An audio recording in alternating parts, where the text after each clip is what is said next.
पुण्याच्या एका गजबजलेल्या बाजारात एक साधा छोटासा पण फेमस सामोसा विकणारा होता. दररोज दुपारी साधारण 2-3च्या सुमारास एक 25 वर्षाचा तरुण समोरच्या रस्त्यावरून यायचा आणि फक्त बघत बसायचा. संध्याकाळी गर्दी जमायला लागली की तो हळूच गर्दीत मिसळायचा आणि एक समोसा पैसे न देताच घेऊन जायचा. एक दिवस त्याचा मित्र त्याच्या स्टॉलवरती आला होता आणि त्यानं पाहिलं जे काही होतंय आणि रात्री स्टॉल बंद होताना त्यानं मालकाला म्हणजे आपल्या मित्राला सांगितलं की अरे तुझ्या लक्षात आलं का की तो एक मुलगा येतोय आणि सामोसा फुकट घेऊन जातोय, तुझ्या अजून लक्षात कसं आलं नाही? तर समोसावाला हसला आणि शांतपणे म्हणाला, मला सगळं माहीत आहे.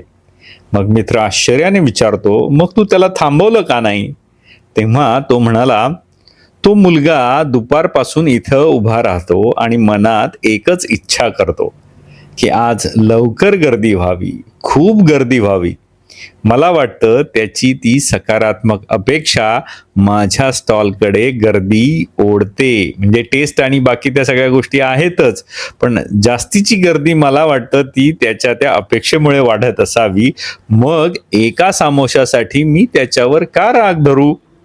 दोघेही मनमुराद हसतात आणि मित्र आपल्या त्या समोसावाल्या मित्राचं म्हणणं पटून त्याच्या समोर मान झुकवतो.